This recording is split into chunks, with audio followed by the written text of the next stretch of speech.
জল রঙে এই ধরনের স্কাইগুলো করার আগে পাতাটা ভিজিয়ে নেওয়া জরুরি।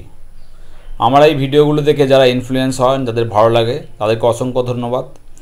আমি এখানে গ্রে কালার ইউজ করেছি। যারা বলে কালো রঙ ইউজ করবো না, আমি তাদের জন্য স্পেশাল কিছু বলতে চাই না, বাট প্রয়োজন অনুযায়ী আমি সমস্ত রঙকে ইউজ করি। আমার ছবিতে কালো, লাল, সাদা, হলুদ সব রঙ আমি ইউজ করি যখন যেখানে প্রয়োজন হয়। সমস্ত কিছুই আমার কাছে প্রিয় রঙ, কোনো রঙকে কোনো প্রায়োরিটি আমি দিই না।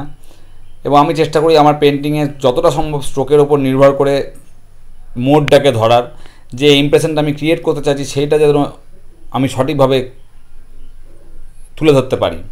এখানে একটা ক্লাউডি স্কাই আমি করতে চেয়েছিলাম, তো এখানে স্কাইটা করার জন্য অল্প একটু আকাশটাকে ভিজিয়ে আমি গ্রে কালার ইউজ করেছি।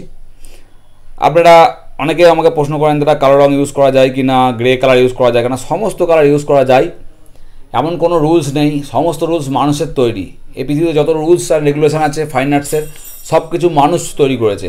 আগে মানুষ এসে তারপর ফাইন আর্টসের সমস্ত কিছু তৈরি হয়েছে, বই, খাতা, যা কিছু।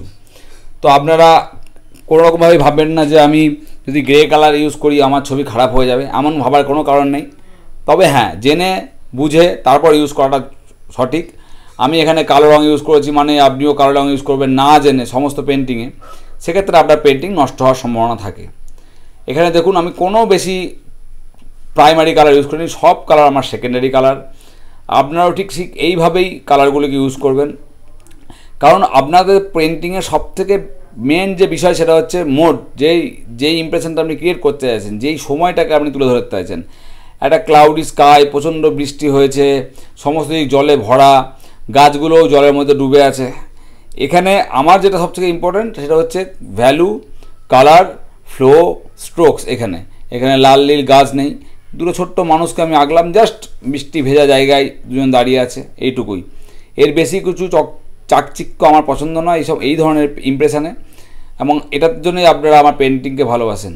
এখানে দুটো থেকে তিনটে কালার আমি ইউজ করেছি, grey, olive, green, blue, little bit. Almost মনোক্রোমের মতন একটা ফিলিংস দিয়ে এই পেন্টিংটা করা।